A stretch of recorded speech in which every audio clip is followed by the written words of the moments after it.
claim the honor of playing today. Only one will be champion.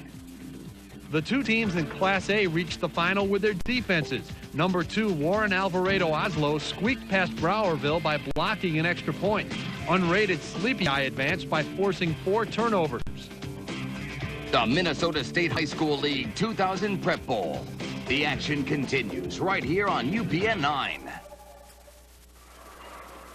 One game is over, and we still have 5 more to go. Welcome back to KMSP. You're watching Prep State High School Championship football. I'm Lillian McDonald, and the fans for the 9A teams have left, but the 1A teams are here, and they're ready to roll. Let's find out what's happening by taking it upstairs to our play-by-play announcers, Anthony LaPenta and Steve Varley. Guys? Well, thanks, Lillian. This one promises to be an intriguing matchup. The Warren-Alvarado-Oslo will go up against Sleepy Eye in this Class A final. Sleepy Eye, a team that has surprised some and won in dramatic fashion. A fumble recovery got them by Murray County Central last week. And Warren-Alvarado-Oslo had to score in the 4th quarter to beat Browerville in their semifinal. They won by a point. We'll kick it off right after this. This is the Class A championship game on KMSP. We are ready for football inside the Metrodome. Sleepy Eye will kick it off, and Warren-Alvarado-Oslo will get the football first in this Class A final. And they will start from the 24-yard line after the run back by Todd Bai. The Pony offense is led by one big name in the backfield, Brett Lindenberg, 2,200 yards rushing this year. He's 4th in the state in that department. 26 rushing touchdowns, but don't look past Tyler Olson, his backfield mate, who's also rushed for over 800 and a dozen scores. Here's the pitch to Lindenberg, looking for the outside, and he's across the 30 all the way out to the 38-yard line. A gain of 14 yards on first down for Brett Lindenberg. They're going to establish him early, obviously, Steve. This is the guy they want. The quarterback is Jordan Ockery. Brock Somke is the other running back. And up front, it's Vasic, Colt, Miska, Canole, Repoli, Knoll, and Fredericks. They're at the 38-yard line, 1st and 10, after a gain of 14 for Lindenberg on first down. Lindenberg the other way. And he's out to the 43-yard line. Finally knocked down by Travis Keel. Up front for Sleepy Eye, Bryce Belsa, Remus Hoffman, Krzmarczyk, and Signs. And the linebackers and defensive backs for Sleepy Eye. The corners are Walter and Keel. The safeties Hadley and Dybel. 2nd down and 4 after the gain of 6 for Lindenberg. From the 44-yard line, they go inside this time to Olson, who fights forward to about the 48. He's going to be close to a first down. Marty Hoffman on the stop for Sleepy Eye. Well, good opening series for the Ponies here. Student body to left, student body to right with Lindenberg. We're going to see that all day. That time fake the outside pitch and go inside to Olson. Good tough run. They'll go for a measurement here, but it looks to be very, very close to a first down. Warren had to score late to beat Browerville in the semifinals. Olson caught a 7-yard touchdown pass from quarterback Jordan Ockery in the final quarter. A 2-point conversion gave them a 14-13 win. Ockery threw 2 touchdown passes in that game. He hit Craig Vasic with the only first half score for Warren. It is a first down at the 48-yard line. And this is Lindenberg, stopped after a very short gain. Maybe back to the line of scrimmage, and that's all. Watch Lindenberg coming inside for the first time in this game. Has been going outside the first 2 plays, but I don't know if they'll want to come back inside again. Great interior play by Sleepy Eyes. They are swarming to the ball, gang tackling for no gain. Sleepy Eye has seen big-time running backs before. They faced Tyler Evans of McLeod West, who led the state in rushing in the quarterfinals. Here's Olson, maybe back to the line of scrimmage, and that's all. It's going to bring up a 3rd and 10 for Warren. Well, a lot of action in the backfield for Warren that time at Crossbrook, trying to do a misdirection. Fake it to the left, come outside, hand up to the right, but Sleepy Eye again reading their keys very well in the line of scrimmage and watching the guards, and the guards take them right to the play. They're bringing up a 3rd down and 10 for Warren. Perhaps Ockery will go to the air for the first time against a blitz. He will go down back at the 38-yard line. The play never had a chance to develop. And it's Joe Sines who comes through and buries him for a sack back to the 40-yard line. Well, you can watch here. Good fake by Ockery, but Sines doesn't go for it at all. Right into the quarterback. Great individual effort there by Sines. Naked bootleg trying there by Warren, but a great fake, but Sines just makes a great individual effort, gets inside for the sack. Now the kick is away, and Sleepy Eye will get their hands on the football for the first time. Not much running room for Josh Hadley. He's taken down after a short run back by Brock Somke. First down, Sleepy Eye. 8:40 to go on the General Motors scoreboard. There's no score. No score, 8:40 remaining in the first quarter here at the Metrodome. We pause 5 seconds for station identification. This is the Minnesota Prep Bowl Network. This is KMSP TV, UPN 9, Minneapolis, St. Paul. Sleepy Eye will get their hands on the football for the first time. They also had to scramble to win in dramatic fashion last week. A fumble recovery by Jose Sines gave them a win over Murray County Central in their semifinal. Final was 13-10.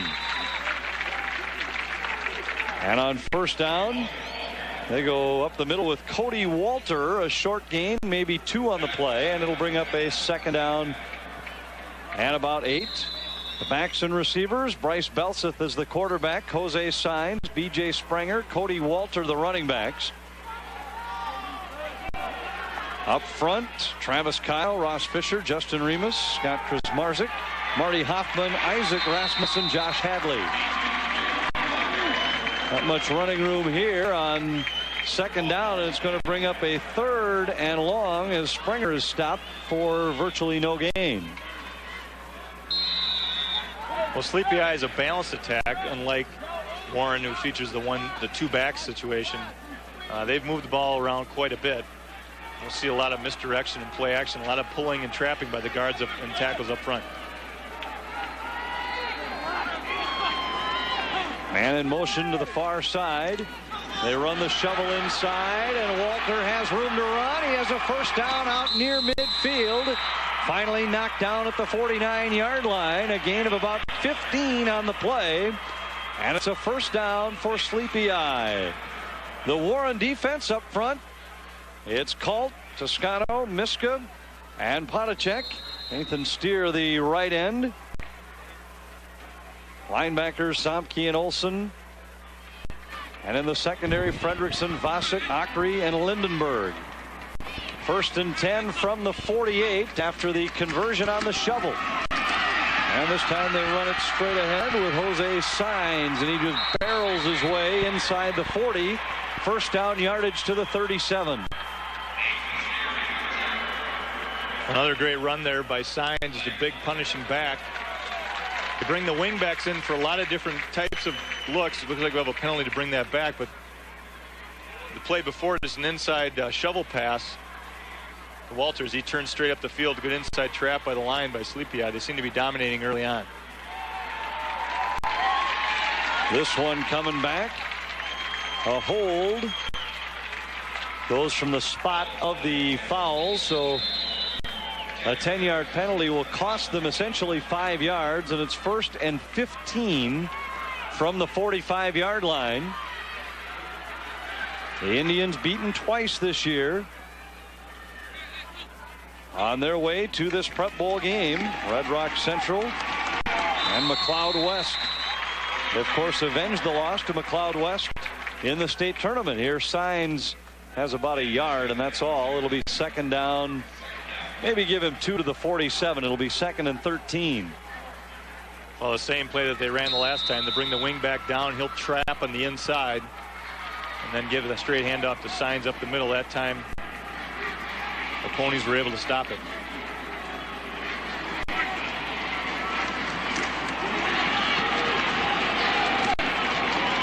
Not much running room straight through the middle this time for Bryce Belseth, the quarterback. They will again be faced with a 3rd and long, 3rd and about 9, after Belseth struggles forward for 3 yards. Well, and Warren will have to prepare for a lot of different looks. You've seen 2 or 3 different sets already by Sleepy Eye, and they're coming from everywhere. They fake that time to Signs, and Belseth uses him as a lead blocker and follows him right up. A lot of times that creates a hole when everyone goes to the first lead back, and he can sneak in for yardage. Not so in that play. Belseth wants to throw. He has his man. Boy, not a good spot. Looked like he had enough for the first down easily on the pass to Josh Hadley, but the spot doesn't give him very generous forward progress. Well, great protection here for Belseth as he goes back. He's able to check off, looking downfield, goes over to his sideline. The 3rd receiver in the route. Good job of floating it right over the outside linebacker in front of the cornerback, but looks like they did not give him much forward progress, Anthony. I agree. But great up front blocking there by Sleepy Eye front line to give Belseth the time to find that 3rd receiver in the route. 9 catches on the season now for Hadley after that one. Another 3rd down conversion for the Indians, and they are now at the 41-yard line. We have a timeout on the field. 5:26 remaining in a scoreless first quarter. No score as Sleepy Eye has it for the first time. They're at the Warren 41-yard line with Lillian McDonald on the sidelines and Steve Harley. I'm Anthony LaPanta. Hope you're enjoying the games. Game 2 of 6 here from the Metrodome, the 2000 Prep Bowl. Off the right side, Walter is bent back after a gain of about 2. Bring up a 2nd down and 8. Well, I think fancy about that play, Anthony. Just straight ahead blocking. We'll see it here in the replay. Reverse pivot by Belseth, gives the ball to Walter straight ahead. Walter wrapped up and for a short gain with just straight ahead blocking by Sleepy Eye.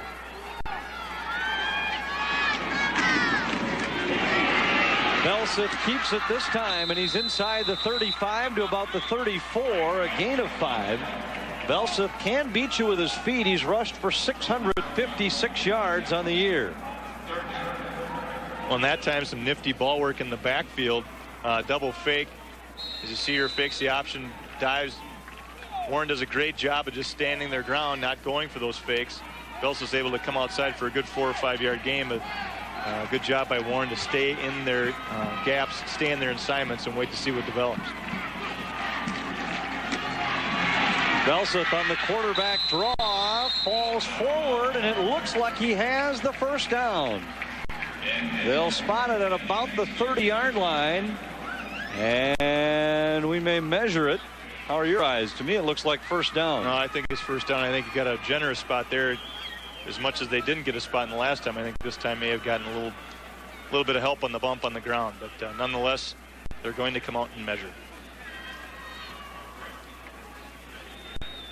Sleepy Eye does most of their damage on the ground, about 3-1. Rushing, passing, 3,080 yards on the ground, 1,080 through the air. And it's a balanced rushing attack. Cody Walter leads the way with over 1,100 yards, but Jose Signs also at 960 for the season.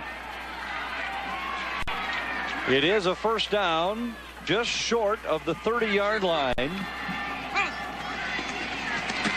Signs runs through one tackle and crawls forward to about the 28-yard line. Brock Somke on the stop for Warren after the short pickup. Well, both teams, Anthony, had similar type years. They both average about 25 points a game, give up about 12 to 16 points a game. I think it was Sleepy Eye that talked about how Warren talked about how any of the teams from 8A, Region 8A could have come down here, and they were happy to get those types of games early on. They had to fight in each of their playoff games thus far. Walter bounces to the outside. Good stiff arm inside the 15, inside the 10, and all the way down to the 8-yard line. Little bit of zip from Walter on this play. Showed some strength as well as quickness, and it's a big carry and a 1st and goal to go for Sleepy Eye. Well, good job by Belseth to have the Warren defender to commit to him to get the angle to pitch outside to Walter. But you can see there, much like the last game, a little dip in to set up your defender, and then just some good power at the end.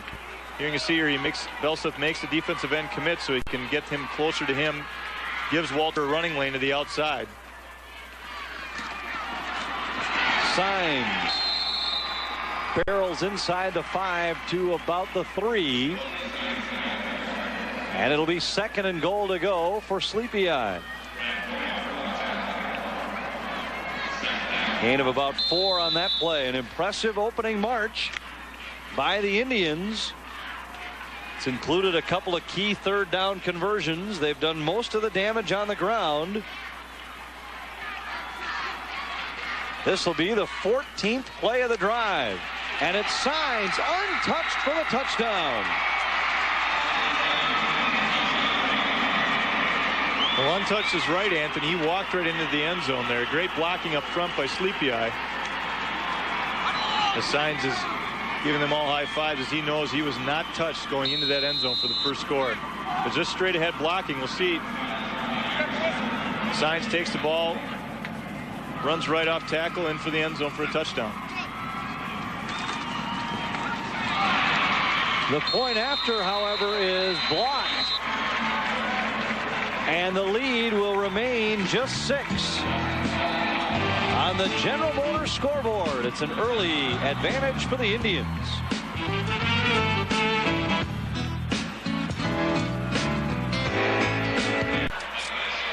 Quite a drive by the Indians on their opening possession.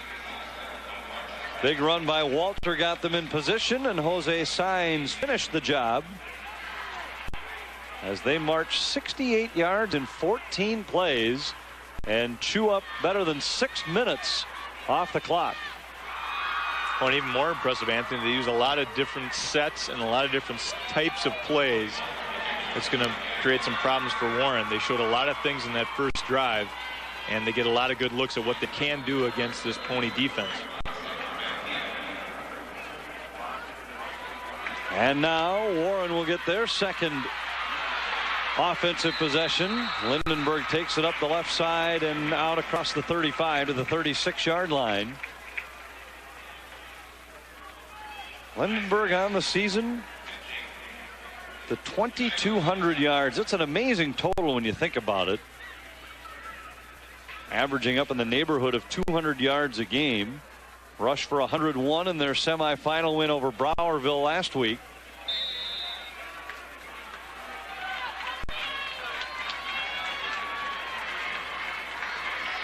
First down for the Ponies at the 35. Ockery thrown down for a loss. Wanted to set up the option to the left side, but Stu Krenz came through to make the stop for Sleepy Eye. That time Ockery not able to pitch the ball out to Lindenberg. He wanted to, but wisely hung on to the ball as he's wrapped up by the Sleepy Eye defense. As you see here, he goes down the line, fakes internally, but can't get the ball out and wisely hangs onto the ball. Good job inside there by a host of Sleepy Eye defenders. Receivers to either side on this 2nd and 12 play. Akri steps back, fires to the near side. Vosick is dragged down.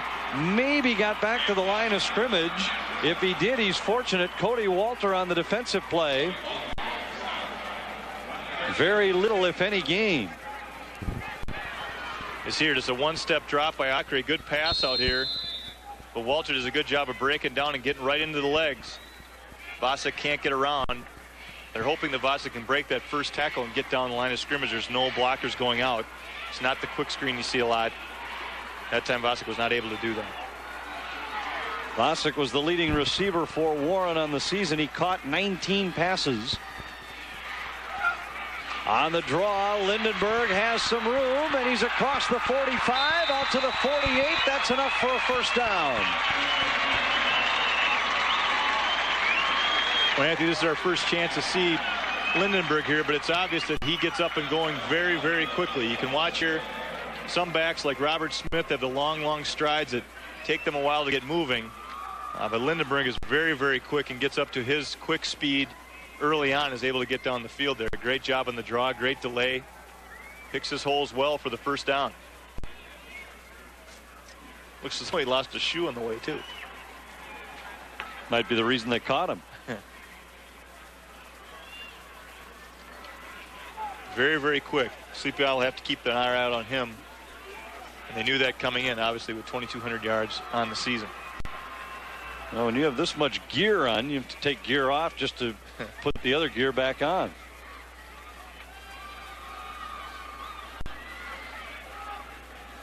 Mentioned earlier that Sleepy Eye had seen the state's leading rusher in their first round state tournament win over McLeod West.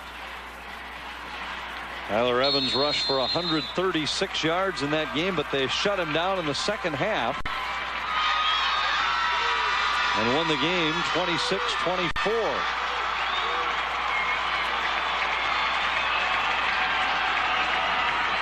Sleepy Eye shows blitz. They're coming, and not much running room for Olson, who stopped at the line of scrimmage, and it'll be 2nd and 10.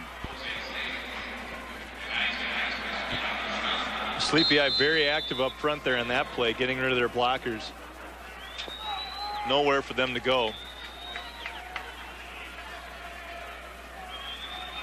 And it's going to be 2nd and about 11.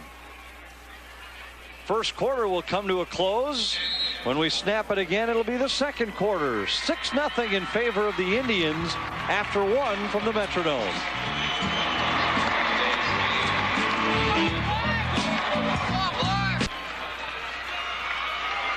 Scott Doss, the head man on the sidelines for Warren-Alvarado-Oslo.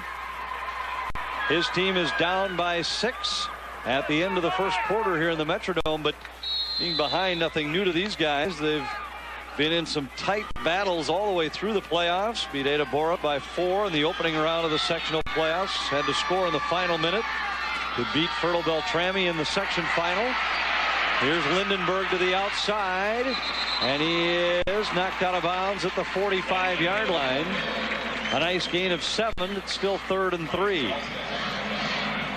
When you see the quickness there by Lindenberg again, getting outside, and the frustration of Marty Hoffman, number 54 for Sleepy Eyes, he gets down the line of scrimmage, seemingly untouched, but they're probably just letting him go because they know Lindenberg can outrun him.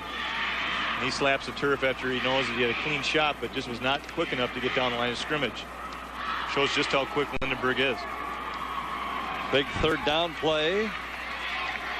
40 yards already on the ground for Lindenberg in the game.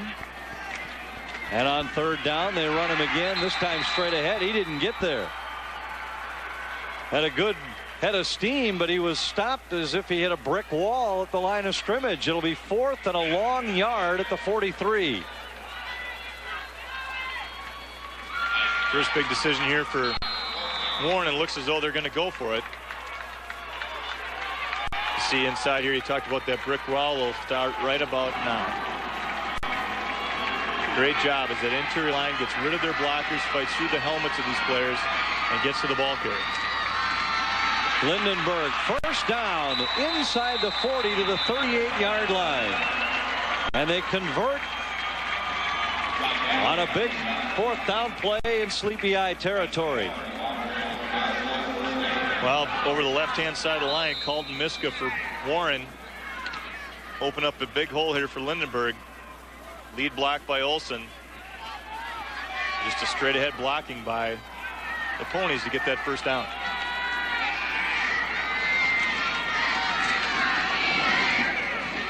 This time they run it straight ahead with the fullback Tyler Olson, and he has a couple to the 35, a gain of about 3. And it brings up a 2nd down and 7. Warren trying to answer an impressive march by Sleepy Eye on their last possession. And so far, they've shown the same ability to move it on the ground.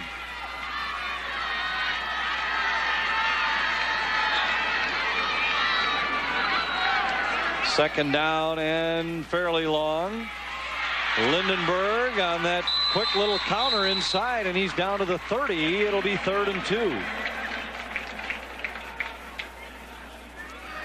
Good job by Lindenberg there. It looked like he changed the play on his own, starting on the right side. Looked like they had a blitz coming on the right side. We'll see it right there. Lindenberg able to cut back, find a little seam, and get some great yardage to bring up a 3rd and short.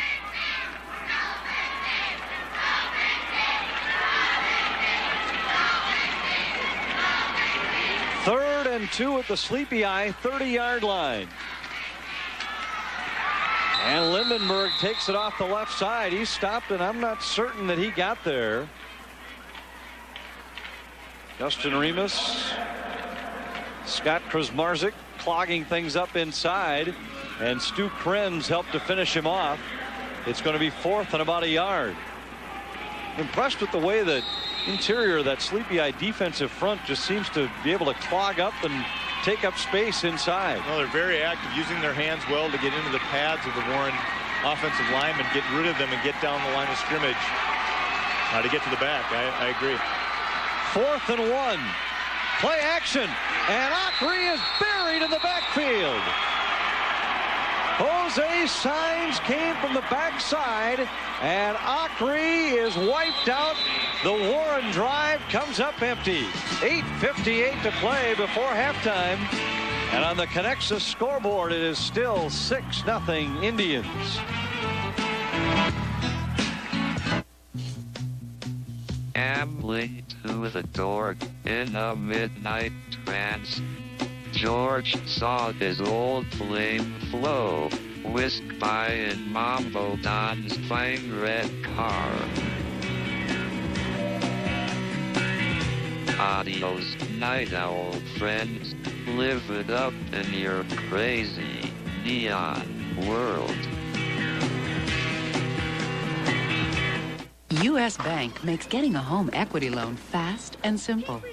Qualifying by phone takes as little as 10 minutes. There are no closing costs, fees, or points, and you'll like the low rates and low monthly payments. A home equity loan from U.S. Bank. It's a wonderful tool for saving time and saving money. Call and apply now.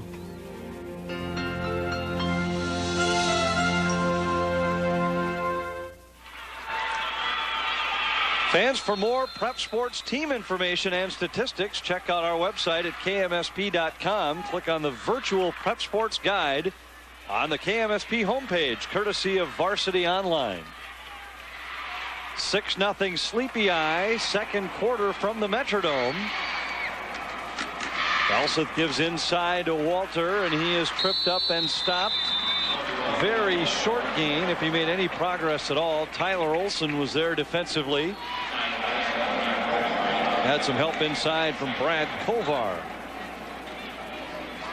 Well, there's going to be a lot of misdirection by Sleepy Eye all day. They run this double wing set, bring a lot of players in motion.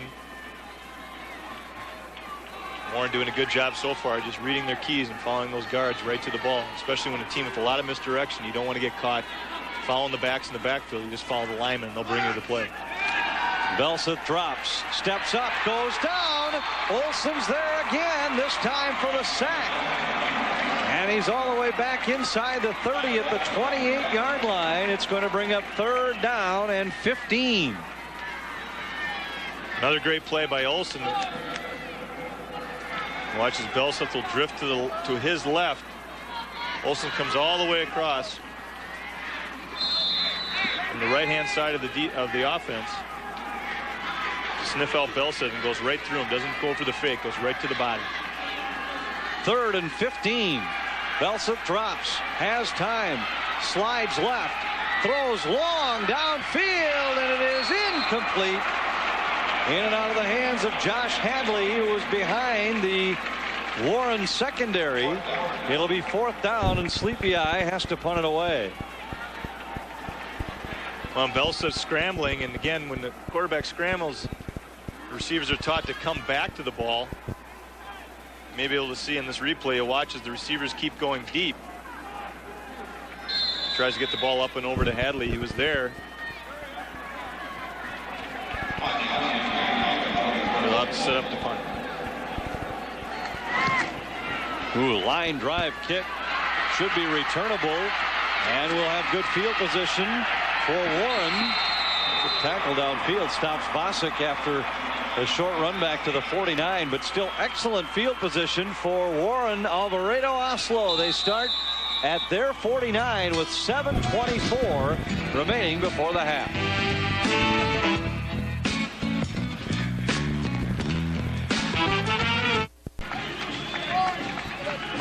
First and 10 for Warren. They're at their own 49-yard line. They trail at 6-0.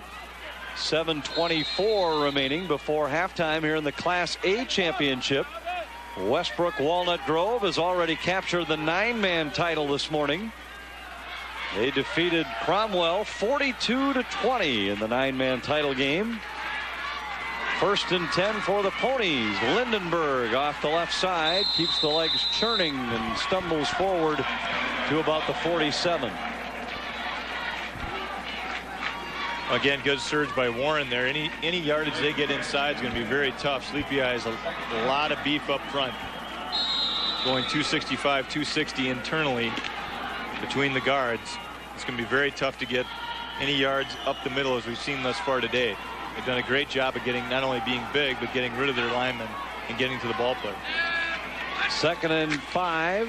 Quick pitch to Lindenberg, looking for the outside. Great spin to the inside. First down at the 41-yard line. They might want to stick outside with a weapon like Lindenberg. He is so quick, and as you see, as he goes around the right side, just a quick pitch. Let him get up to speed, get his shoulders parallel to the line of scrimmage. What a great spin move there to get the extra yardage in the first down. But you want to get the ball to a back like that as early as you can so he can square up to the line of scrimmage and pick his hole. As you get more and more experience as a running back, you're able to slow down. They talk about it all the time here in the pro game when people can slow down to find the hole and then explode through, and Lindenberg has that type of quickness. Straight ahead this time, and Olson fights his way forward to about the 38-yard line. Gain of 3. It'll be 2nd and 7. Olson a nice change of pace to the scat back Lindenberg. More of a traditional fullback. Big and bruising.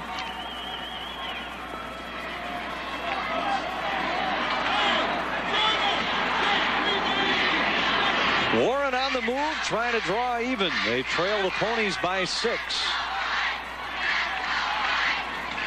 Here's the pitch to Lindenberg.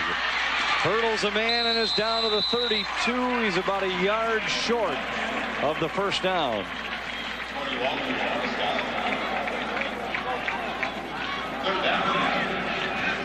It's a great cut here by Lindenberg. Cuts back inside this time. Sleepy Eye defense is trying to send people into trade bodies with those linemen as they come out to block, but Lindenberg has the presence of mind to give it a quick cut and head right up the field to get positive yardage. Big play for the Ponies here on 3rd and 1.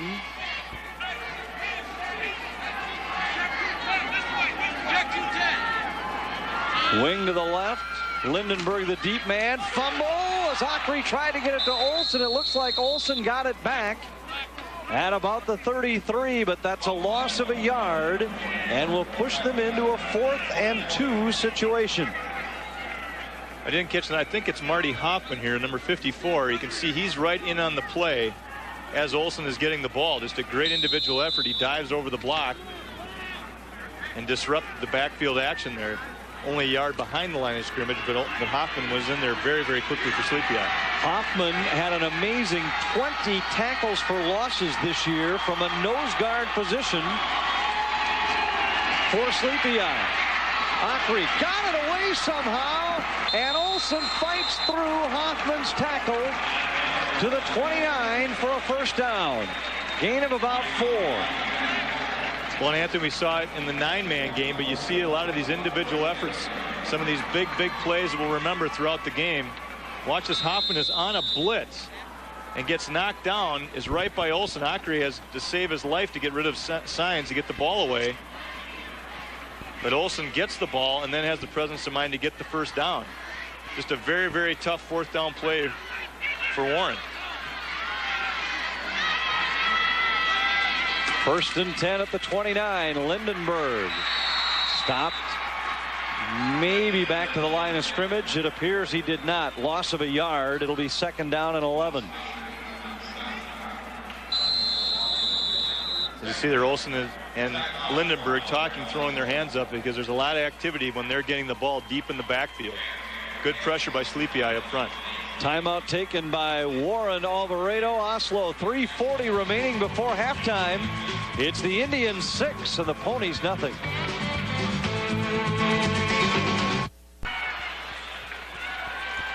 Sleepy Eye's defense trying to hold here as they have Warren stuck in a 2nd and 11 at the 30-yard line. It's been a first half of running games, defense, and ball control. We're moving fairly quickly with 3:40 to go before the break.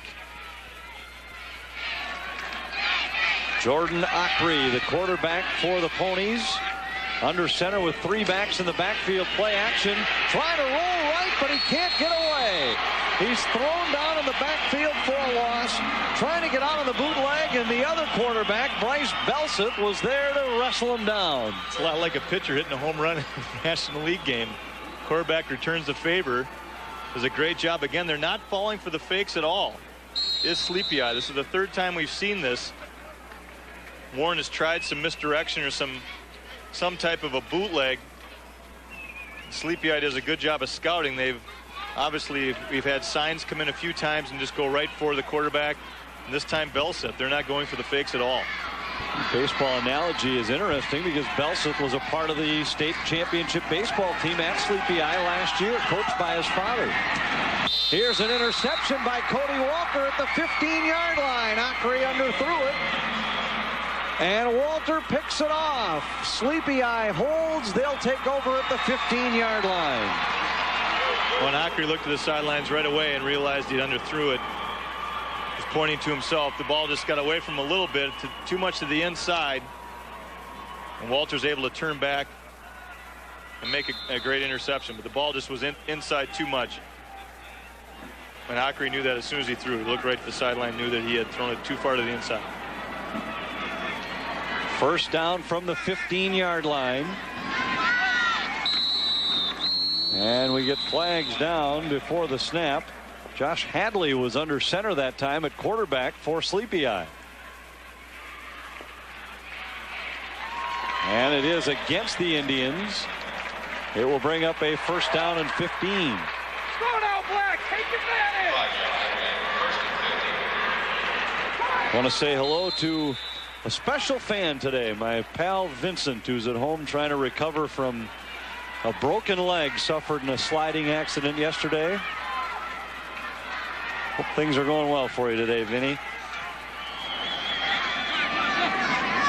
1st and 15 at the 10-yard line. Belseth back in at quarterback.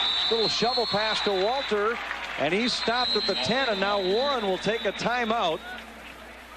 They want to force Sleepy Eye to punt it from deep in their own territory if they can.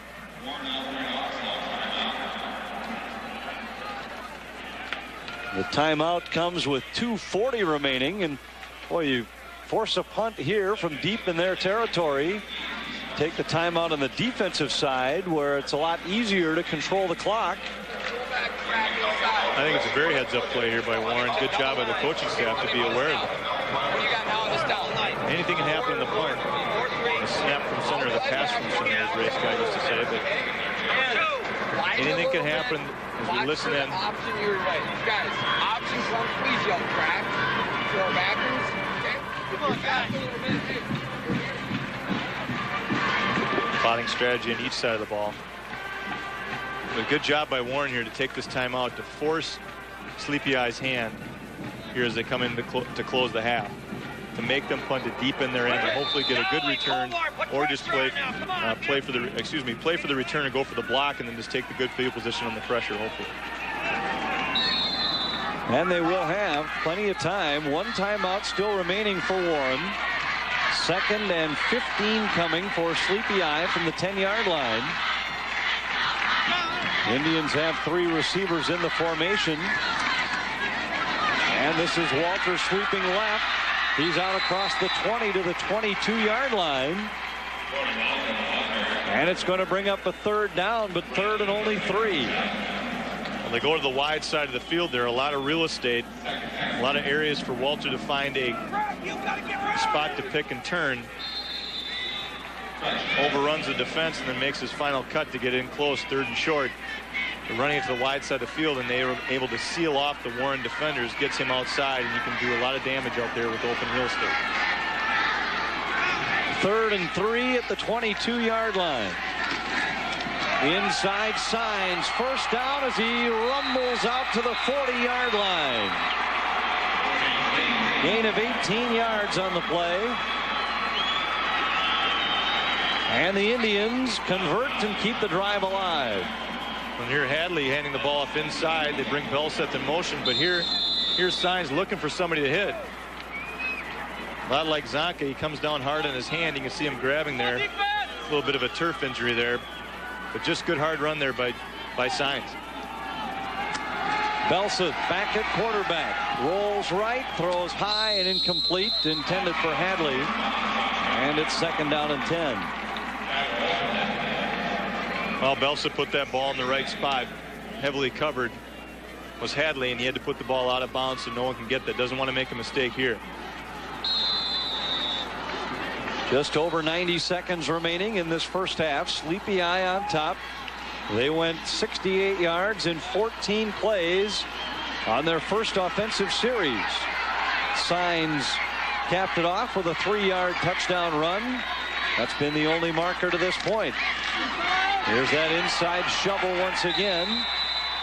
Not much room for B.J. Springer, who takes it out to about the 46-yard line.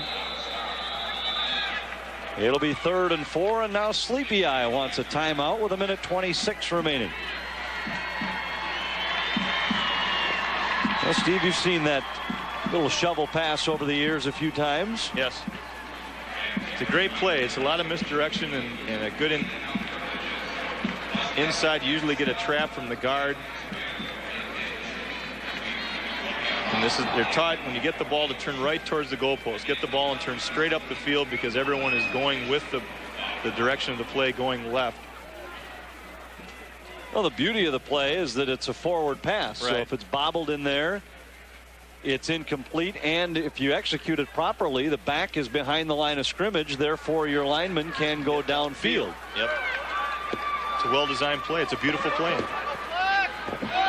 Well, there's a little bit of a St. John's connection on that Sleepy Eye sideline. St. John's, I think, is a team that made that play famous in the early 90s. And head coach on that Sleepy Eye sideline, Dean Dybel's son, played for St. John's. A punter and a free safety there. He's got another son on this team here. They've sent a lot of tuition dollars to Collegeville. 3rd and 4 at the 46. On the pitch, Walter looks for the corner and has it as he stumbles forward across midfield to the 49-yard line. A gain of about 5. Well, again, Sleepy Eye getting Walter outside so he can pick his area that he wants to go. He's looking for any sort of opening he can, then turns it straight upfield. Gets his shoulder square to the line of scrimmage. From the 49, Walter Trying to get to the corner again. He gets a block, but it's illegal. Jose Saenz flagged for an illegal block. And it was the key block that allowed Walter to turn the corner, and it'll come back. Take away about a 25-yard run, and there was no question. Saenz knew it immediately because he jumped to his feet and put his hands up. Should see it right here. There's Saenz 25. And maybe a block from the back as Walter turns the corner there. But you're right, he came up right away with his hands in the air and knew exactly what had happened. The Warren coaching staff right on top of the call, making sure that the officials had seen the play properly. Well, Sleepy having a little more success outside rather than inside in this big Warren front line. The interior is tough. It's going to be tough getting yards. Hadley's in at quarterback, and he's looking for Belsath and overthrows him. And we're seeing quarterbacks all over the field in this one. Well, not only is Sleepy Eye using a lot of different formations, here as they go into a 2-minute drill going into the half, they're switching quarterbacks. I'm not sure there's too many teams that could do that without some miscues, but they seem to be doing it seamlessly here. And they do it and then throw to the other quarterback running down the middle of the field. Right. Who, by the way, has a sack already today.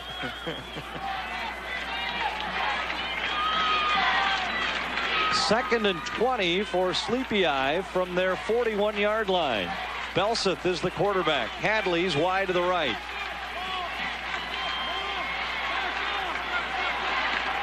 Less than a minute to go in the half. They run it inside, and Saenz was knocked down. They blow the play dead at the 38-yard line. And now we will get another timeout. This one, I believe, was called by Warren. And that is indeed the case. 3rd and 22 coming up for Sleepy Eye. As you see the play there by Ben Cole, he was not blocked coming in, did a great job converging right in and meeting Saenz right in the numbers. He was able to corral him down. Ball plainly comes out when he hits the ground.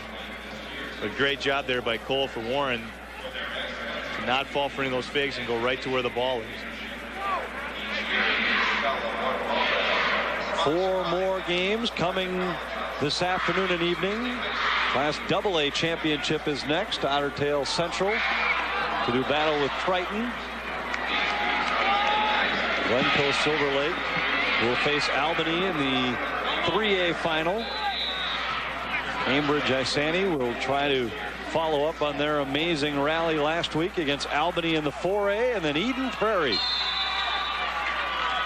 will cap it off with a battle against Cretin-Durham Hall. 3rd and 22. Nowhere to go on this one for Walter. He's out to the 41-yard line, but now the clock will run because Warren is out of timeouts. They blow it in with 32 seconds remaining, so they can run this down to 7 seconds before they snap it for the punt.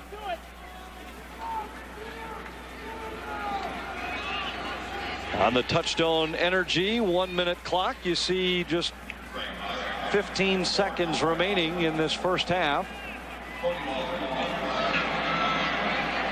And Warren will try to make something happen on the special teams. A low snap. The kick is away. Vosick stumbles, has it, and once again there's Saenz to bury him at the 45-yard line, and that brings us to the end of the first half here in the Class A championship game. Sleepy Eye with a 6-0 lead on the strength of an early touchdown run by Jose Saenz. And the Indians have done what they intended to do here: control the football on the ground, control the clock, and keep that Warren offense and Brent Lindenberg on the sidelines as long as possible.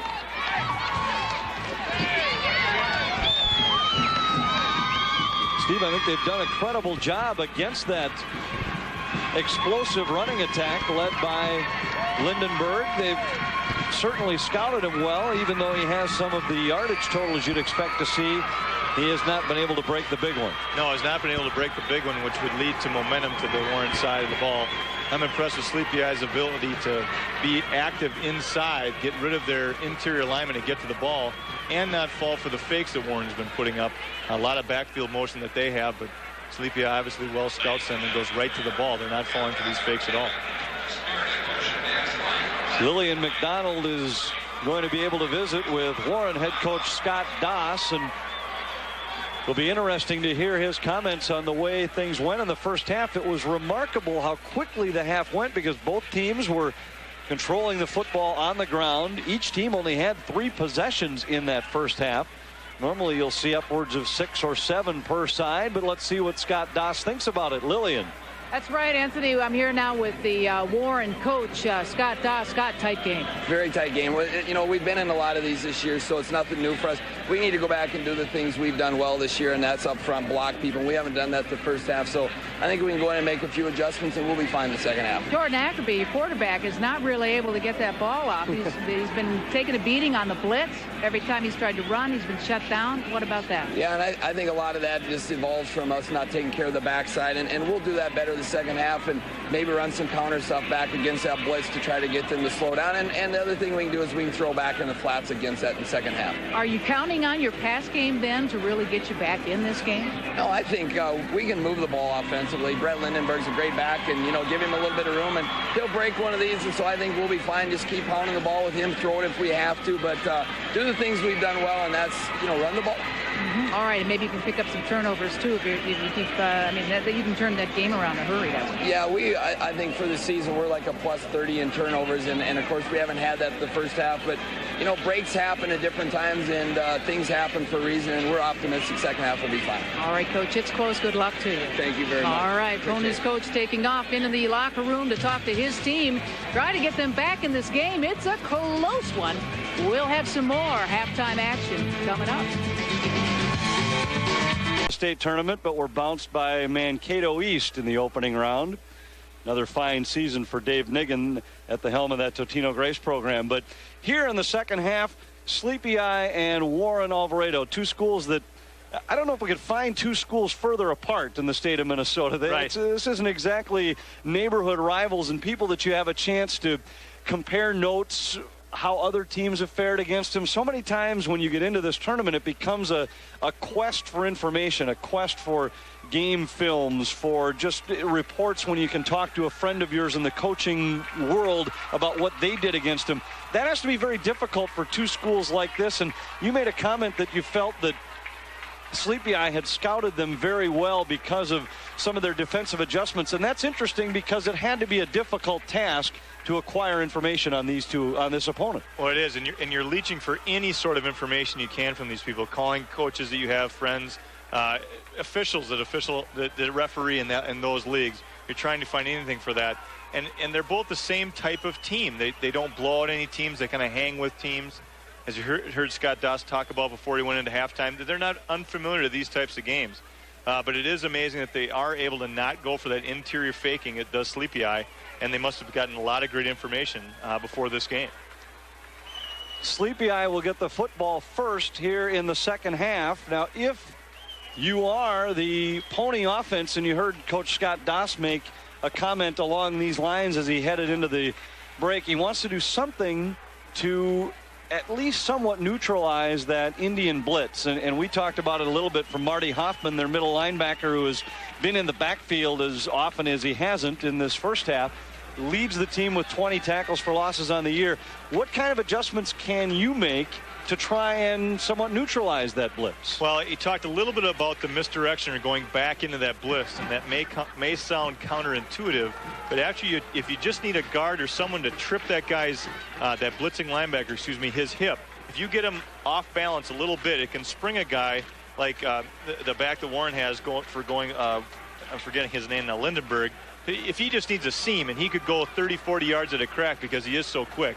The other thing that they talked about is screens. Warren could come back and let those guys come in. They're very active up front as Sleepy Eye, and let them come into the quarterback, Ackery, and then throw the ball to Lindenberg and get him again down the field. There's a number of different things you can do to neutralize that blitz, and we'll see what kind of adjustments that Warren has done in the halftime here early in the second half. Well, and you have to do something. It's almost like just trying to make somebody pay, like a press in basketball. Right. Make them pay with a layup at the other end. Something to make that high-risk defense come back to hurt them and maybe force their hand a little bit. There's a big hit on the opening kick of the second half. Brock Sombry on the stop. Had some help as well, but Sleepy Eye will start deep in their own territory at the 30-yard line. We are just getting started with the second half of this Class A championship. Plenty of football still to come. Next up, it's Otter Tail Central against Triton in the Class AA championship game. Jeff Grayson will be along for the call on that one. 1st and 10, Sleepy Eye from their 32. Belseth under center, gives to Signs straight ahead, and Signs just rumbles forward to the 44, a gain of 12 on the opening play of the second half.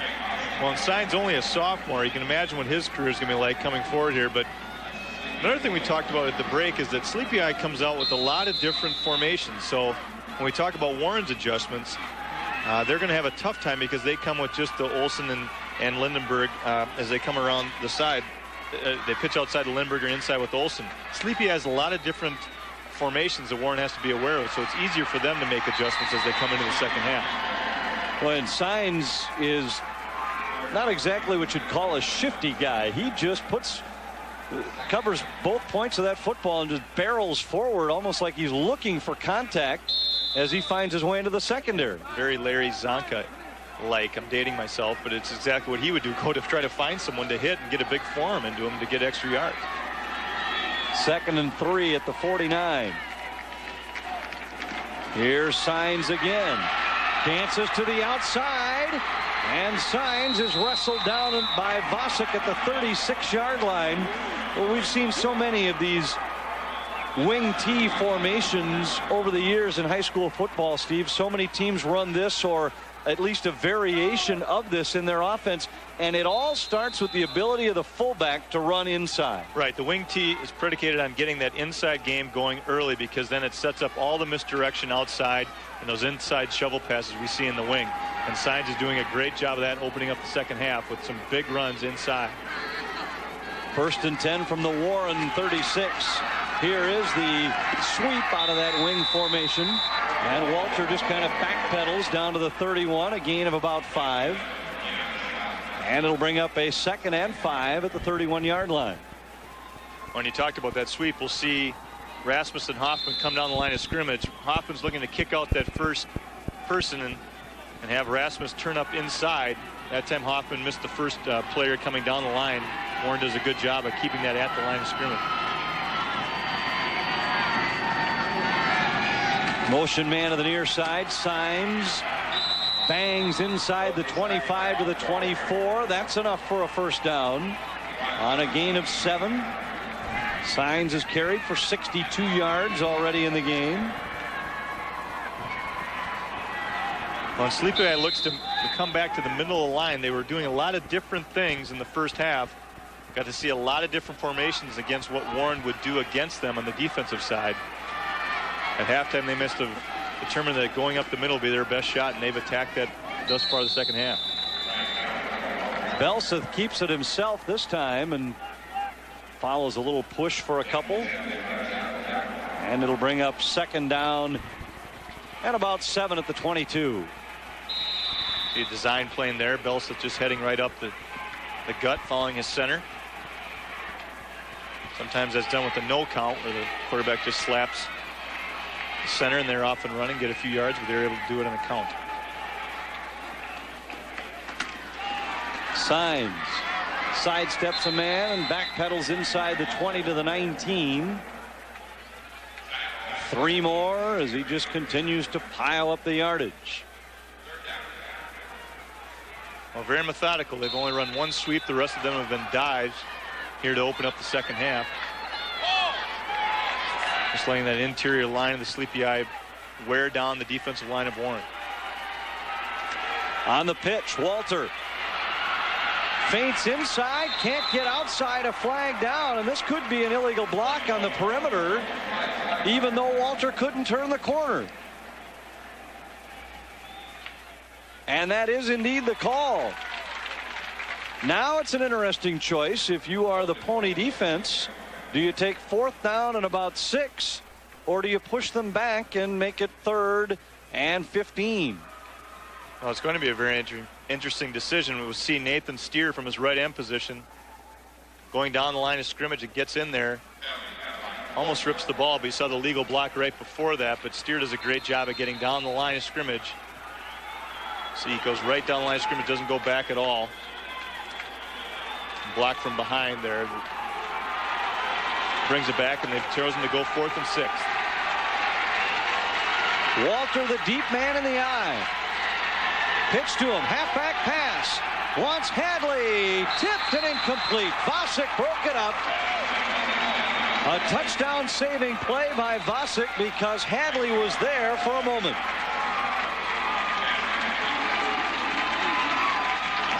The opening drive of the second half comes up empty for Sleepy Eye. Warren will get it back, trailing by 6 at the Metrodome.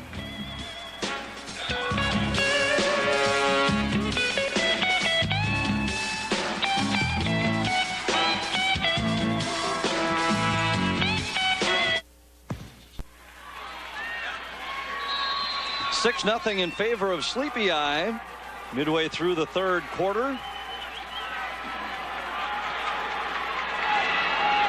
Indians trying to make the final step. They've been here in the state tournament each of the last 2 years, but have failed to reach the Prep Bowl. Now this year they have reached the final. They'll try and take the final step and win a championship. If they're going to do it, they're going to have to find a way to stop Brett Lindenberg for another 24 minutes. This is the kind of game you get the feel as it's only 6-0. It's just going to take one break either way for any one of these teams to ignite not only the crowd but the bench and get themselves going, get a little momentum. It's kind of a back and forth between the 20s since that first score. Lindenberg off the right side. Couple of yards, still on his feet. Twist forward all the way to the 30. What a run by Lindenberg. He had no business crossing the line of scrimmage. Shows why he's one of the top rushers in the state with 2,200 yards in the year. Just does not quit. Keeps the legs going. You can see gets in here, stop, but able to bounce outside, keep those legs going, keeps his knees high, spinning and turning to get close to. We'll see what they do. It's a very, very short, brings up a short 3rd down play for Warren. 77 yards so far in the game for Brett Lindenberg. He's carried it 15 times. And with his quickness, Anthony, as the game wears on, it's that quickness that's going to help him because Sleepy Eye is very big up front and they'll tire, especially inside the dome here. It's nice when you're sitting here watching it, but it gets very, very hot down in the field, even in these types of conditions. Lindenberg has the first down easily out to the 31-yard line. And Warren keeps the drive alive.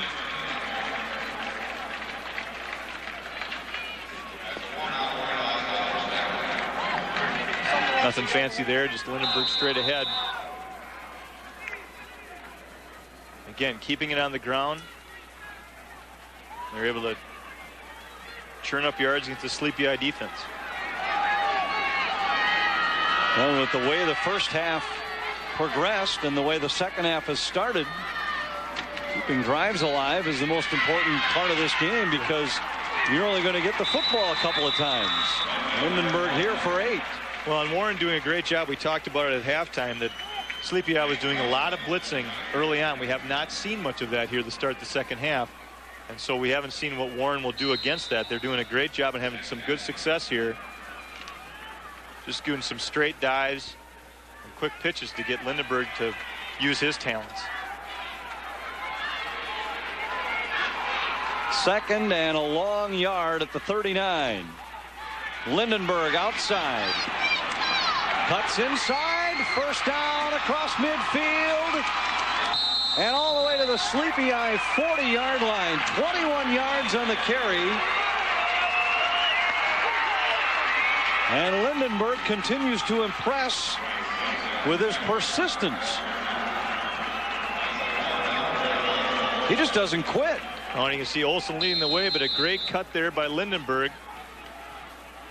Cuts back and able to get upfield. Now watch here. Hit, but still keeps going. Has the presence of mind to spin and keep his legs going. Those are the kind of things that break the long ones, as he's already done. Halfway through the third quarter, Warren on the move, trailing by 6. Ockery has Lindenberg deep in the eye. He takes it off the left side and fights forward for about 3 before he's thrown back. Stu Krenz on the defensive play at help from Isaac Rasmus. And it's going to be 2nd and 7. There's Isaac Rasmus, the second leading tackler on the Sleepy Eye defense with 75 stops.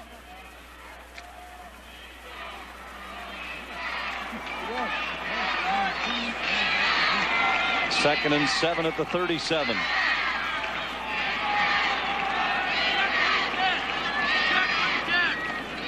Hoffman jumping around defensively, showing blitz.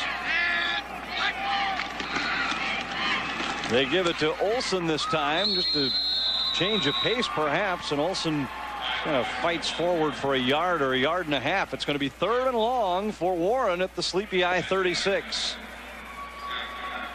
Well, good play there, just an inside handoff to Olsen. Continuing out though, Warren does a good job of continuing out the fakes for that second part of the option with Lindenberg coming down the tackle side, but Sleepy Eye was able to keep the interior down and stop that for a short gain.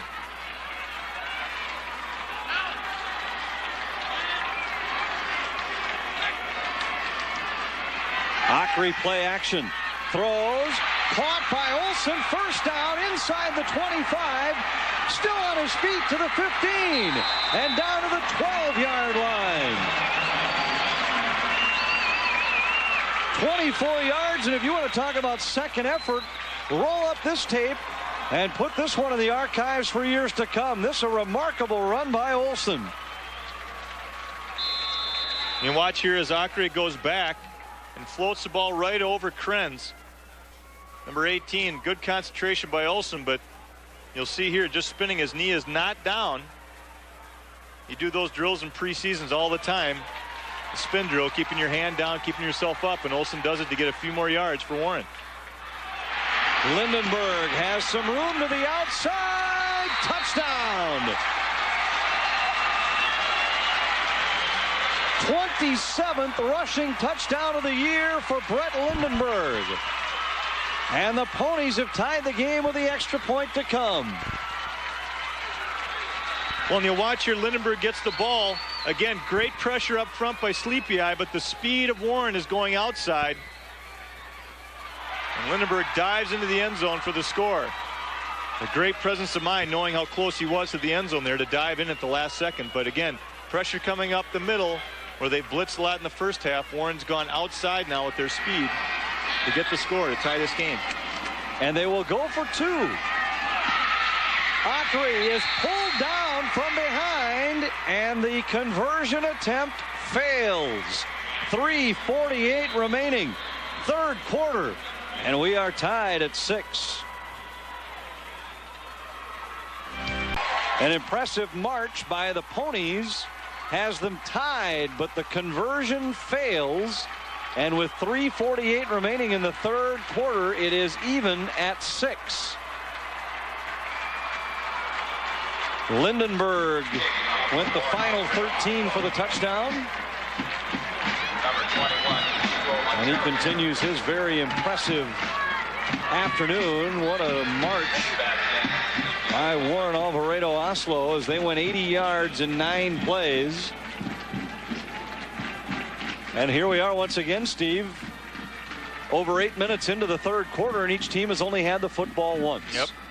No ball control, and again, you get the sense we talked about just when Warren took the ball over. It's just going to take a break here and there, and some great second efforts by the Ponies there could give them the spark and give them some momentum. Otero to kick it off. It is bobbled and downed. Stu Krenz, he just lost his balance and eventually just had to drop to a knee in order to make sure he didn't fumble the football. So many weird things can happen when the ball hits the turf here, that's for sure. Seeing the replay, just a short hop. Signs thought it was coming right to him, and Stu Krenz knees down there just trying to cover up the ball. It's a good strategy when teams come in the dome, and you'll see a lot of teams just squib kick or knuckleball the ball down the field. Anything can happen when that ball hits the turf. From the 23, Sleepy Eye begins what is suddenly a crucial possession. Belseth wants to throw. Heaves it down the middle, and he overshot everybody. Incomplete.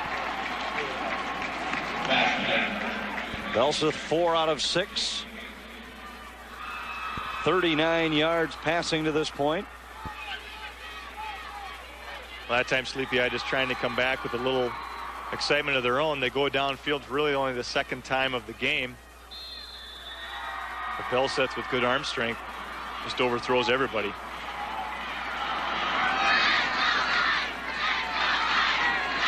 On second down, Walter on the sweep, and he's tripped up. Boy, what a play by Lindenberg. Got him around the ankle and tripped him up. Otherwise, it looked like Walter had some room to run. A great open field tackle by Lindenberg. Came up. You see they give the ball sweep all the way across the formation. He actually defeats the block. Makes the tackle with his face. Tackle with his face. 3rd down and 8 at the 25-yard line. Big play for Sleepy Eye. And they run it with Signs up the middle. And Signs lost the ball. The ball came loose, and Sleepy Eye got it back. Travis Kyle appeared to be the man to come up with a loose football, and what a critical fumble recovery that was. Well, for the first 3 quarters of the game, Anthony, you're almost lulled to sleep going back and forth. Now we've had more action in the last 2 possessions than we've had the whole game. Here we go. Signs up the middle. Got both hands on the ball. Squibs out there. But very timely as everyone's scrambling for the ball. Is Travis Keel. Signs. Bounces off of one man. Backpedals to the 41. A gain of about 5. But what confidence in your dive back when on 3rd and 8 you just run it straight ahead with your fullback. Right. Well, and that guy's had the kind of game that they're having here today. It's a safe play. It's one of those I'm sure they brought in from halftime saying we can hit that play for 4 or 5 yards, and they kept it tucked away for just this moment. Option to Walter. Has some room. Beats a man to the outside, and Lindenberg finally knocks him down at the Warren 41-yard line. Well, that play set up by Belseth. You'll watch here. Fakes inside, comes down, takes 2 of the Warren defenders in with him, and gets the ball out to Walter so he can square up and get down the field. Good stiff arm there right on top of the helmet. Wasn't able to cut back, trying to cut back to get more ground, but was brought down. 1st and 10 at the 40. Belseth play action. Slides to the left. Trying to square his body to throw, and he can't do it. Just hurdles forward to the 35-yard line, and he took quite a pounding from Olsen on the tail end. No, he did. Olsen was coming across. Belseth was diving to get more yards. You can see just 2 receivers in the route for Sleepy at the left-hand side. Keel was covered on the outside and the out, so Belseth just takes off down the field. You see right here diving to get ahead. Sleepy Eye coaches wanted a flag for a late hit. No such luck. 2nd and short. Pitch to Walter with some room to the outside. Beats a man at the 30. Lindenberg trips him up at the 19, but that's enough for a 1st down after a gain of 15 yards. Well, the yardage is coming in big chunks now. They get the ball out to Walter again. Fake it inside. You can see the great pitch by Belseth there. By Belseth hanging on to that ball just a fraction of a second longer, it forces the Warren defender to come inside and play the quarterback, not the back. See the crackback block by Hadley on that play? I saw it in the replay. I didn't see it the first. That's what you heard the Warren coaches pleading with their backers to call out that crackback. Give somebody a heads up inside. Hadley just erased one of the Warren defenders. Signs down to the 12. Gain of 7.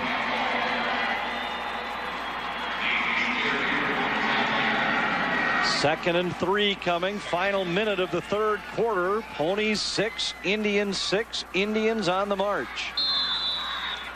One of those crackback blocks can be so devastating because if you get a defender just sitting on a swivel with his head moving rather than reacting, even though the crackback wouldn't be like what Hadley just did, it does its job and freezes that defender. Walter in motion. Fake the counter. And Belseth is stopped at the line of scrimmage. They gave the look of the counter coming back across the formation, but Nathan Steer was not fooled, and he stood in there to make the tackle. Right, a lot of misdirection by Sleepy Eye. They come with that fake, as you mentioned. Belseth comes out to the left. Looked like he had someone downfield, but there's just too many defenders there for Warren. We're able to swarm him and bring him down for third down. Third quarter comes to a close. 12 minutes remaining to decide the Class A championship.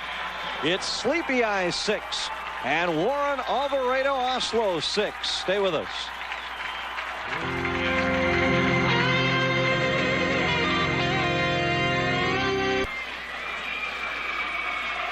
Well, the scoreboard operators here at the Metro, now they've changed it. I thought for a moment they'd felt the first 3 quarters had gone a little too quickly, so they put 15 minutes on the clock for the fourth quarter, but now they've changed that to 12. 12 minutes perhaps will decide the Class A champion. Sleepy Eye and Warren-Alvarado-Oslo locked up in a good one.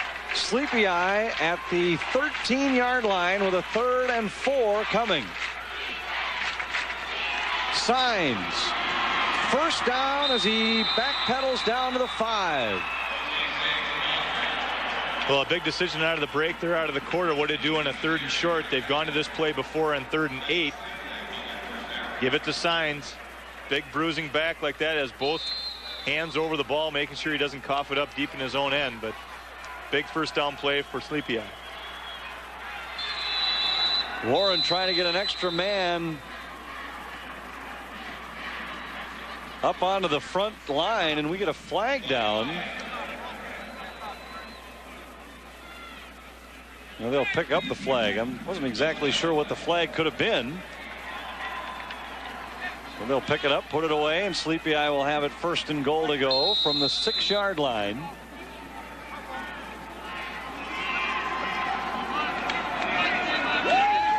The Pony defense looking for a stand. They go to a 6-man front. Belseth keeps it straight ahead. And he's down to about the 2. It'll be 2nd and goal. Well, they bring in some big bodies there internally. Does Warren, and they still attack the middle. There's nobody over the center, so Belseth just takes it and tucks it up to get a few yards. Warren has some big bodies there in the middle.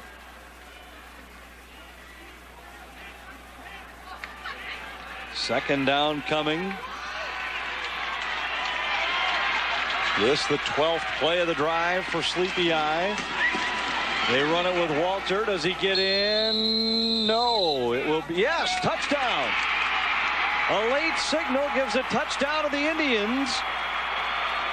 And they now lead it for the 2nd time. Well, a late call, but a good surge there by the offensive line and Walter to sneak in. And when he fell down, must have found a little space in between the linemen and was lying inside the hash mark there for the score. Now a very important conversion. The last one was blocked. This one is good. And Sleepy Eye extends the lead on Jeremy Iberson's point after. It is 13-6 in favor of the Indians on the Menards scoreboard.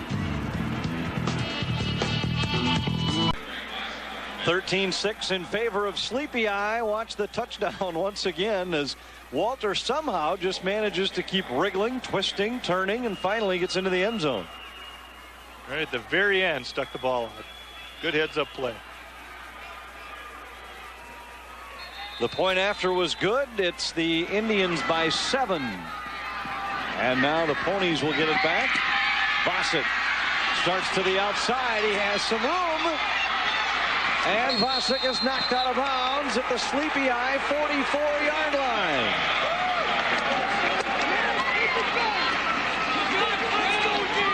Well, exactly what Warren needed. They needed a spark to come back. It's getting to be that kind of game. Both these teams are used to these types of games throughout their year and the playoffs where they're very, very close, come down to the end of each match. But watch, Vossick picks up a great block, heads up the sidelines, not able to stay in bounds. He has to fall out, but just the spark that Warren needs. Excellent field position as they try to answer Sleepy Eye's touchdown. Almost got a guy with a parabolic microphone. 1st and 10 at the 43. Lindenberg gets the kick out he needs and is caught from behind by Hoffman at the 23-yard line. What a play by Hoffman to catch the speedy Lindenberg. That's some impressive speed by Hoffman there.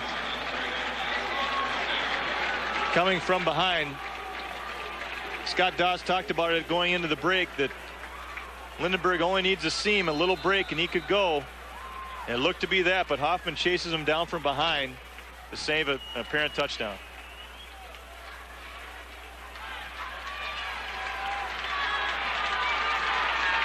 First and 10 at the Sleepy Eye 23-yard line.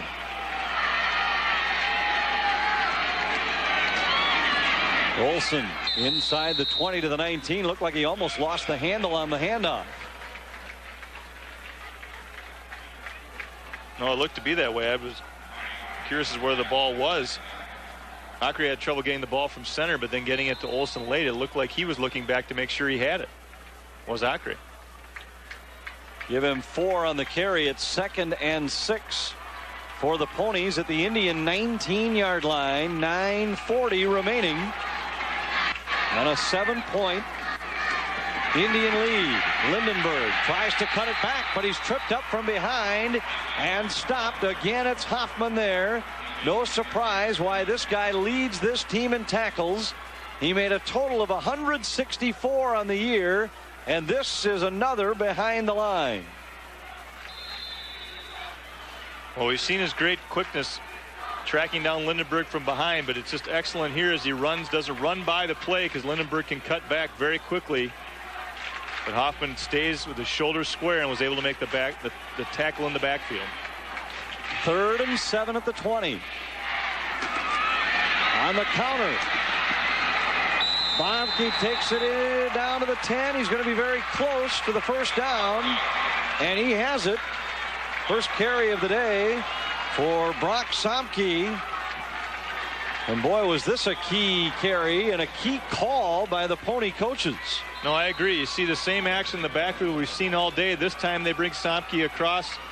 He's just looking for the first down. Straight ahead running. Good hard-nosed run. Good call. Good execution.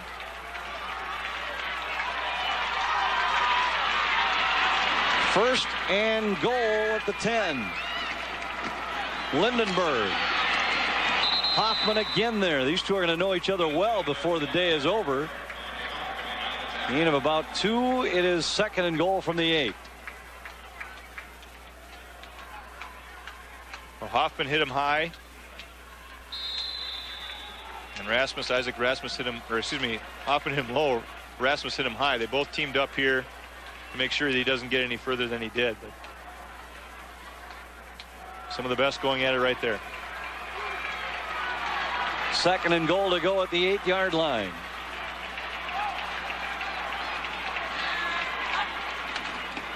Lindenberg with blockers in front of him.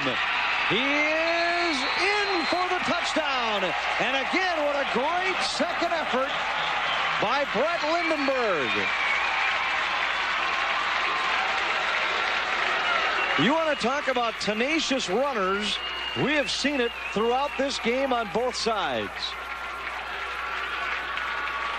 They have great presence here as Lindenberg as a counter get to the outside. Blockers in front. Look at great kick out by Olsen on sign there, but the knee is not down. And Lindenberg just spins and gets the ball in the end zone. Again, great presence to know where he is in the field, much less to know that he's doesn't have his knee down. Now again, Warren will go for 2. They've had some trouble with their kicking game since moving indoors to play on turf. So this for a 1-point lead. They'll throw for it, and it is batted down.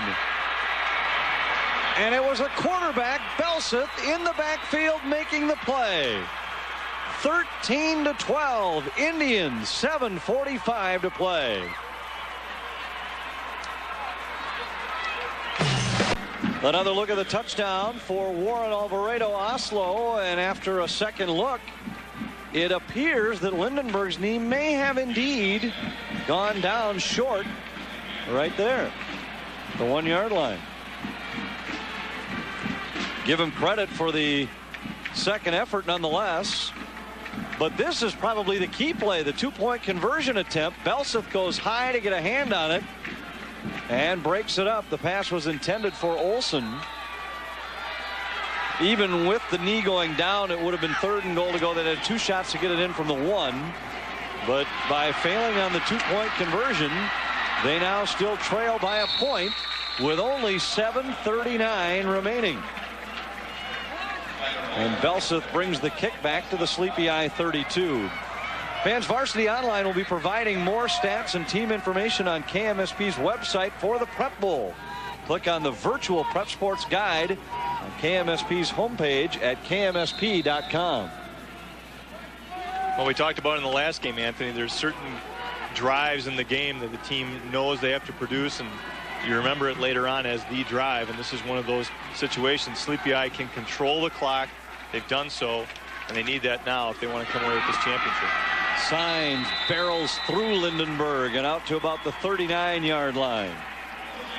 We're going right back to what brought them here. The second half, they've done just nothing but signs up the middle. They've done a little misdirection with the option outside, but it's all set up with this gentleman right here up the middle, having a great second half for Sleepy Eye. 2nd down and 3 at the 39. Belseth on the option will keep it, and he has stood up nicely on the play. Nathan Steer was there, and it'll be 3rd down at about the 40, maybe the 41. 3rd and about 2 for the Indians. I mentioned briefly the Warren kicking situation. They actually have a decent kicking game with Hugo Otero, but since they moved to the turf and he had to change shoes, he's not been able to find a shoe with which he's comfortable. So they've stopped kicking extra points and have gone for 2 each time. May come back to haunt him here. There's going to be a penalty against Sleepy Eye. There was early movement from Travis Kyle on the near side, and this will cost them 5, and instead of 3rd and 2, it's 3rd and 7. Looked to be a little confusion on the Sleepy Eye. The snap came as one of their wideouts was shifting, so a little bit of confusion here at an inopportune time for Sleepy Eye.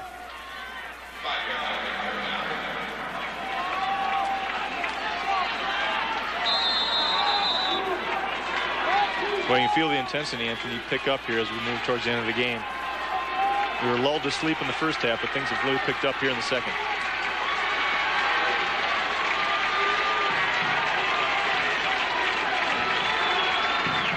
Motion man of the far side, the inside shovel, and not much room for Walter, who falls at the 36.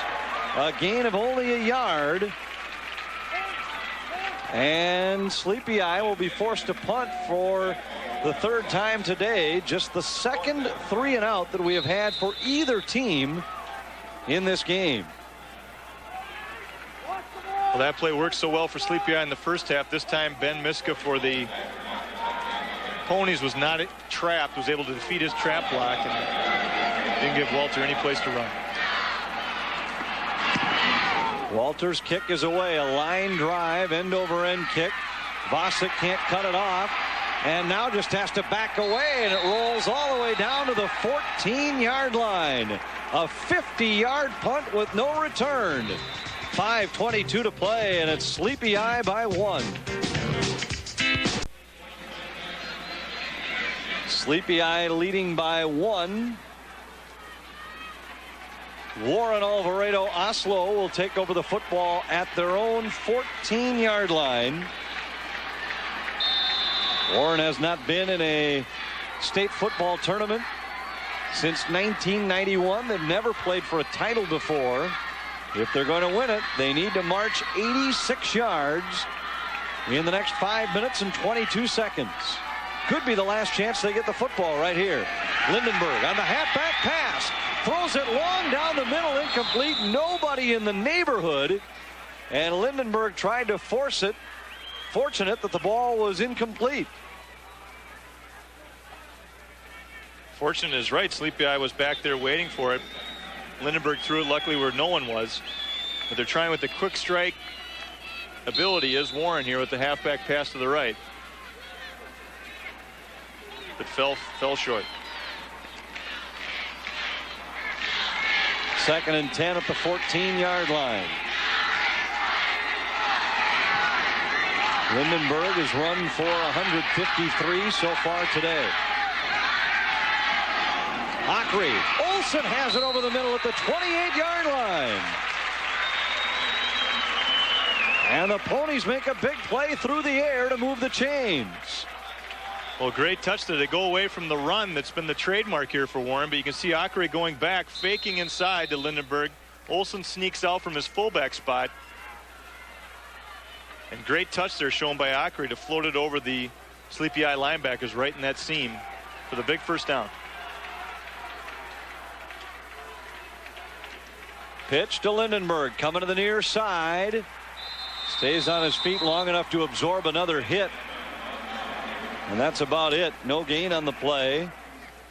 25 carries today for Lindenberg, and he's had to work for each of his 153 yards. Well, those two guys in the middle, Walter leading the way, but Rasmus has been there quite often as well. Those two guys have really done a good job for that Sleepy Eye defense. 2nd and 10 at the 33. Lindenberg again. Out to the 31, maybe the 32, a gain of 4. And it'll be 3rd and 6. And this becomes the first of what could be several plays of the game down the stretch. Right, that time they go inside again rather than going to the wide side of the field with Lindenberg, letting him use his speed. They go inside. And Lindenberg spinning and twisting. The ball was out away from his body. Josh Hadley coming in trying to knock that loose at the very end, but very dangerous move there by Lindenberg as he was spinning just for extra yards. You don't want to stop a back from doing that. He's a great athlete, but a lot of times that can come back to hurt you in a situation when he's inside between the tackles. 3rd and 6 for the Ponies. On the delay, it's Lindenberg. First down out across the 40. But both teams have shown such great confidence in their go-to runners on 3rd and long situations. Well, they sure have. And this is a great sell of the pass here. Does Warren to set up Lindenberg to get in the great seams, and he's able to pick his seams. The linemen do a good job of taking the linemen from Sleepy Eye any way they want to go and create lanes for Lindenberg to pick and run to get that first down. Lindenberg escapes the backfield just before the blitz of Signs could get there. And he has good yardage out to the 47. Clock down to 3 minutes to play.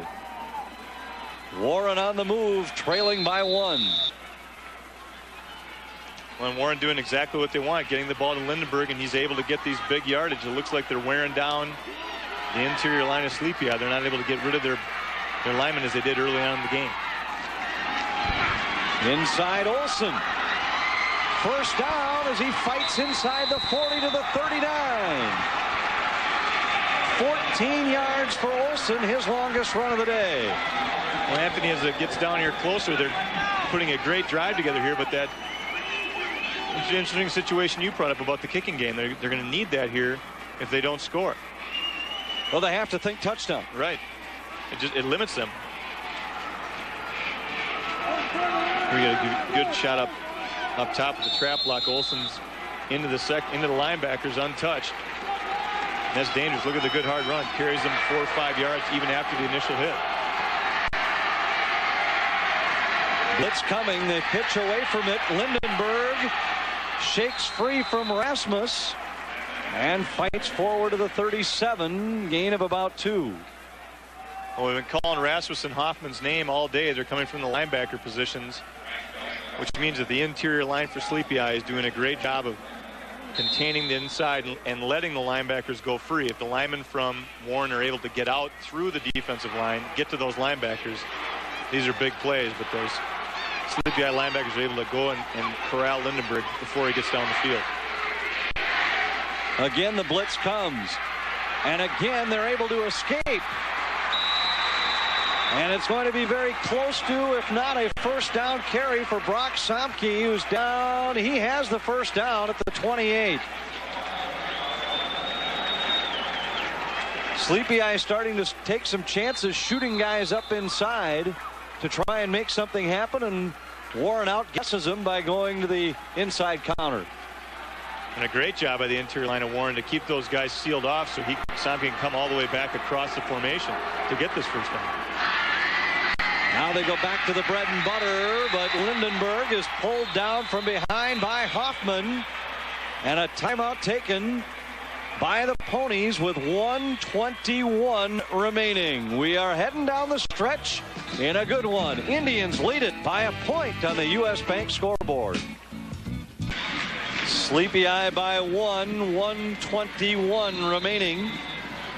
Warren-Alvarado-Oslo has reached the 26-yard line. It is second down and about 8 to go for the first down. They need a touchdown in order to win it. Lindenberg bounces to the outside. He gets a block, and he's down inside the 20 to the 19, about a yard and a half short of the first down. Well, so quick is Lindenberg. He sets up Belseth and allows Olson to turn around. Olson's his lead blocker as they go to the left. And watch how Lindenberg will set up Belseth. Belseth for Sleepy Eye gets inside. Olson turns around and seals him up right there to allow Lindenberg to get outside.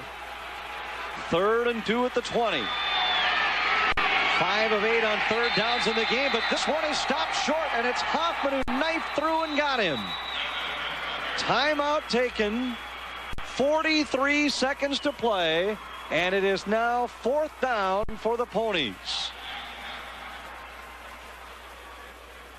Oh, what a great game, Anthony. Both teams leaving it out in the field, exactly what you'd like to have here in a championship game. Their best players are going at each other, and the best players are responding. We see Hoffman here knifing through right into the legs of Lindenberg. He's not able to go anywhere. I think Hoffman's seeing some stars after that hit. He stays down a little bit, but able to get up. Luckily, he's not injured. But two great players going at each other there, and just what you like to see happen in these types of games. I think what he's seeing is 22. Yeah, and I think he's going to be seeing that for quite some time.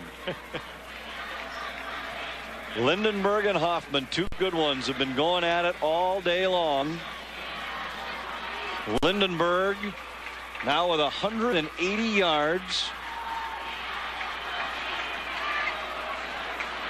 Hoffman has been his main opponent throughout the day. The leading tackler for this Sleepy Eye defense has been their leader in every sense of the word today, and it comes down to this play, at least for now. Sleepy Eye can wrap it up with a stop right here. 4th and 1 at the 19.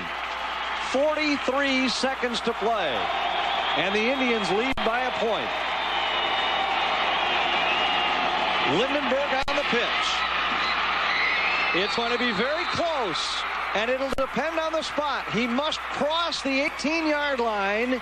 Let's see where they put it down. Oh, this is very close. Well, I thought that he was short by where he was stopped. where they've placed it, I believe he's going to be short by about 6 inches. Let's see. It's short.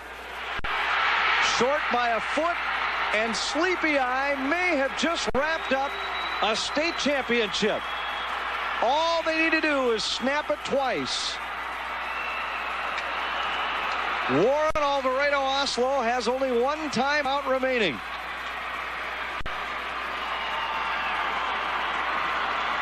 For all the yardage that Lindenberg piled up today, when he needed 1.5 yards, he got 1 yard.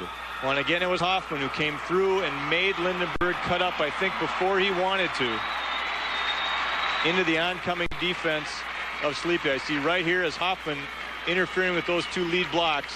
And then Rasmus finishes him off. Right. We've called those numbers all day. Timeout taken by Sleepy Eye with 38 seconds to play. They take over at the 18-yard line. And what a battle of just plain and simple football. Right. Each throwback. Warren has had the ball 6 times in the game.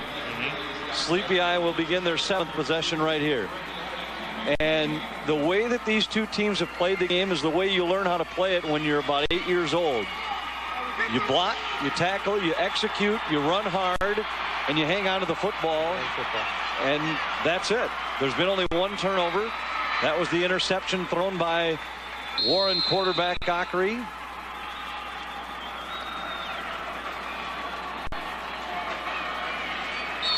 Belseth takes a knee. Will the Ponies use their final timeout? Yes, they will. But even with that, they may only need to snap it once more. Touchstone Energy 1-minute clock shows 35 seconds remaining. And Sleepy Eye, in their 3rd consecutive tournament appearance, will finally get that elusive championship. Last year they were beaten by La Center in the 1st round.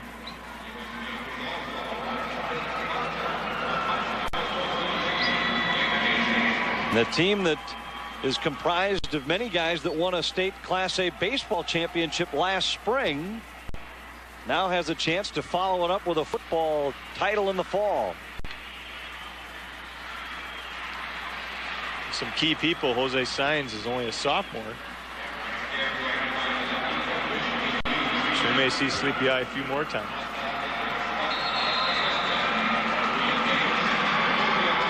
Not much you can do on the Warren sideline. Scott Doss says all we can do is hope they fumble a snap.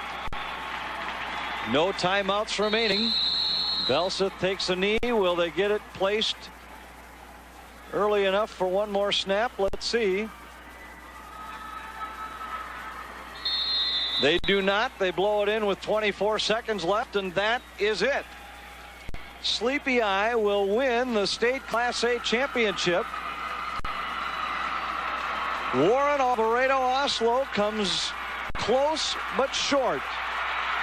They miss a 2-point conversion attempt with 7:45 to play, and then missed on a 4th and 2 at the Sleepy Eye 19-yard line in the final minute. And the Indians have withstood a remarkable performance by Brett Lindenberg today to beat this tough Pony team by a point.